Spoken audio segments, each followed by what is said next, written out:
e ele é chamado por Jesus. Só contextualizando bem rapidinho, o que era um cobrador de impostos naquela época. Quando alguém era colocado como cobrador de impostos, em especial um judeu cobrador de impostos, ele era um traidor do seu povo. Era alguém que traiu a sua família e o seu povo. Então era um traidor, quando era alguém cobrador de impostos do povo aqui de Deus, né? Então ele era visto como alguém que, além de ladrão, era um traidor. Traidor de Deus e traidor do povo de Deus, traidor da família. E por que essa traição era tão pesada? Porque quando um imposto que era muito injusto naquele tempo, e hoje também não é injusto, né? Igual a gente tem que pagar, mas a gente não vê que tem muita justiça nas coisas, né? Mas é bom a gente pagar, senão a gente pode investir em droga. Então, a gente tem que pagar nossas contas em dias e tudo tem imposto hoje em dia, mas não vou entrar nessa questão de imposto hoje, né?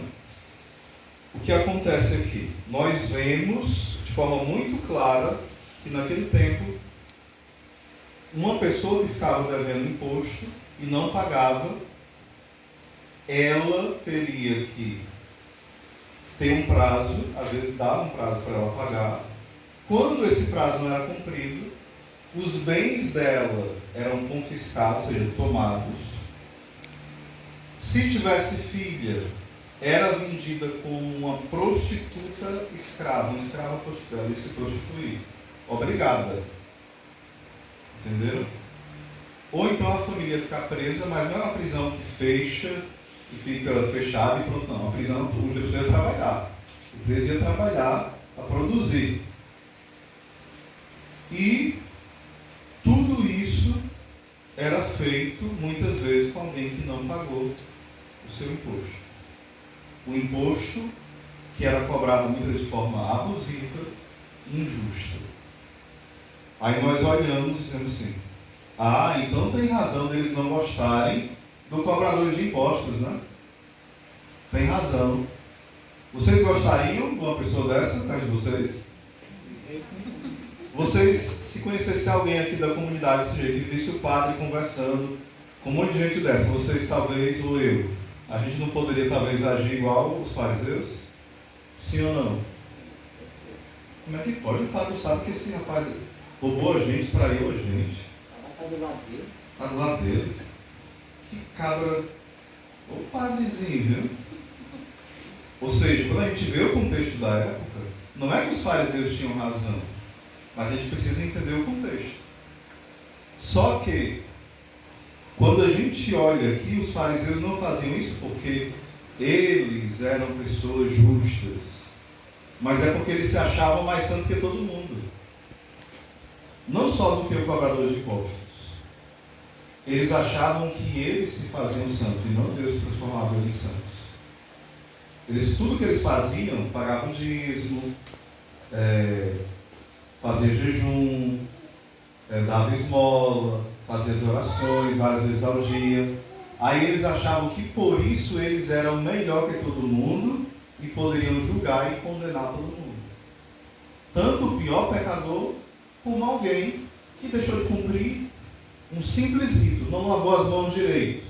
Era para ter lavado os cotovelos tudo, lavado a cabeça quando chegou ali no local. Aí se não lavou as mãos do jeito que era o rito que estava mandando, que eles inventaram, aí não cumpriu a lei, era um impuro. Vocês entendem que os fariseus, vários grupos eram assim, exagerados? E começam a reclamar. E Jesus faz o que aqui? Ele escuta essa murmuração, essa reclamação, e ele chama um homem, porque Jesus chama as pessoas mais improváveis. Jesus chama as pessoas que a gente não daria um vintém por ela. Aquela pessoa que você fala assim, esse daqui é caixão e vela preta. Aí Jesus diz assim, eu quero esse daí santo. Esse aí não tem mais jeito, isso aí é uma desgraça para a família dele. Aí Jesus, não, isso aí eu quero que ele seja santo. E eu vou investir para que ele seja santo.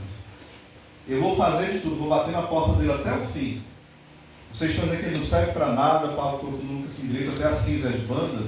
Pois eu sou o carpinteiro e vou mostrar que a cinza não é de banda, que eu vou ajeitar esse homem que é torto e ele vai ser um santo.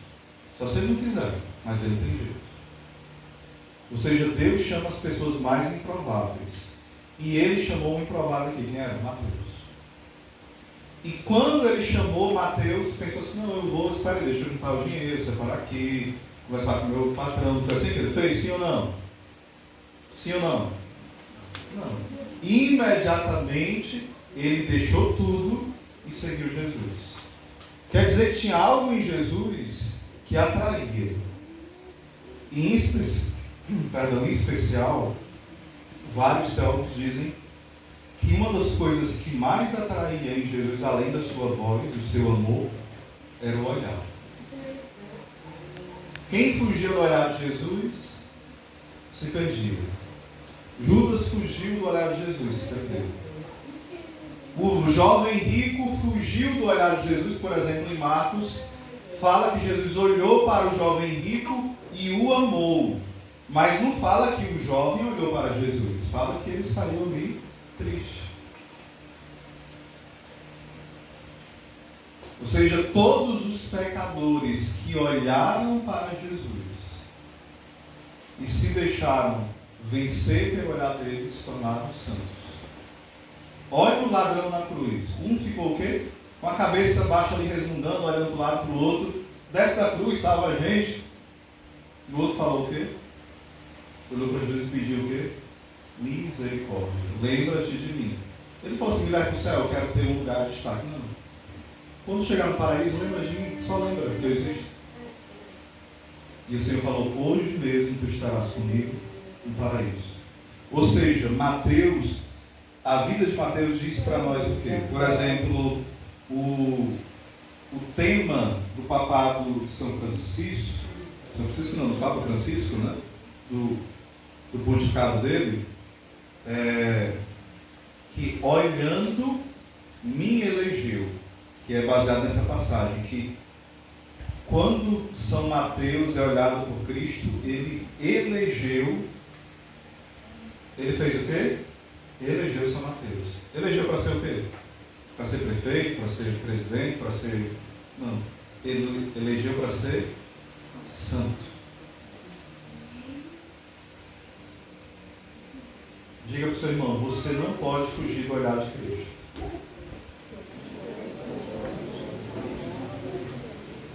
Porque se a gente fugir do olhar de Cristo, a gente ficar fazendo o quê? A gente vai ficar olhando todo mundo. Quem está na mesa, quem é mais pecador, esse aí não se ajoelhou para chegar na igreja. Essa daí está assim com uma calça apertada, aquela ali está chupando a carne que ficou do dente furado quando chega na igreja. Aquela ali está com óculos sujo, aquela está com a chapa quase caindo, aquele ali está gordo, aquele ali está magro. Ou seja, a gente fica preso nos detalhes bestas da vida e a gente não se santifica. A gente fica com raiva por qualquer besteira, por qualquer coisa. Talvez o que vai nos fazer se perder, sabe o que é? É porque a gente se engasga, como fala Jesus, que os fariseus eles se engasgavam com um mosquito e engoliam um camelo. Quando Jesus fala isso, imagine isso aí, alguém comendo um mosquito se engasgando, depois ele engole o camelo todinho. O camelo tem aquela corcunda toda. Imagina aí, alguém comendo um camelo ali. É uma coisa engraçada ele falando. Imagina você comendo ali um feijão, depois aquele ossão de uma vaca assim, você engole todinho. É como se eu fizesse isso, né? Como é que a pessoa come um mocotó de 3 metros, não se engasga, aí ele pega um pedacinho de frango, um fiapo e se engasga. Que doido disso é essa? Isso quer dizer o quê? Alguém que não olha para Jesus.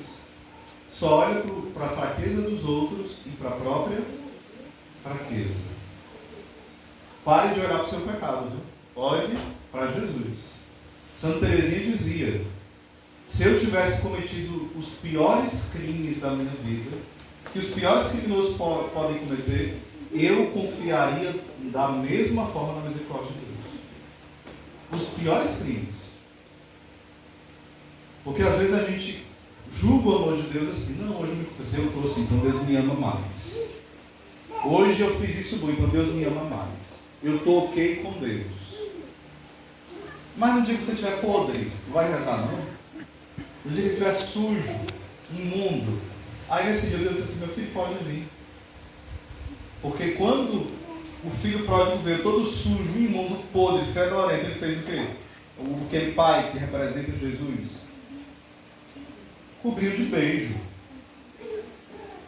E a podridão devia estar grande, viu? Quando o Senhor nos cobre de beijo, Ele cobre a gente de beijo, a gente podre, viu? Fedendo a cocô de porco que a gente vai cuidar, né? Fedendo. A gente com o coração ressentido, com o coração amargurado, orgulhoso. Jesus vem assim, meu filho, eu vou te beijar. Você sabe o que é o beijo de Deus? Pergunta ao seu irmão, você sabe o que é o beijo de Deus? Pergunta para ele. Diga assim, o Espírito Santo. O Espírito Santo é o beijo do Pai e do Filho. Então quando aquele pai beija, ele está derramando o que naquele filho pródigo? Esse filho, deixa de desculpa esfarrapada. Deixa eu nem dizer assim, não, eu não sou o dia que você chamar teu filho. Não, calma. Deixa que eu resolvo. Para, tu já fez o que devia fazer, tu já veio, deixa que eu resolvo o resto. Agora vamos ficar puro, vamos ficar santo e fazer festa. O resto é comigo. Vamos trocar sua roupa, você está fedorento, insuportável e o resto eu faço. Diga para o seu irmão, deixe de atrapalhar Deus, por favor. Saia do meio. Porque a gente pede a Deus, Senhor, faz uma obra no meu marido. Aí você começa a dar sermão nele. Senhor, faz a obra no meu filho. Aí você começa a dar sermão nele, caramba, me pega no pé. Aí você, minha filha, eu quero fazer, mas para atrapalhar tudo. Pelo meu amor, né? Por favor. Sabe meio.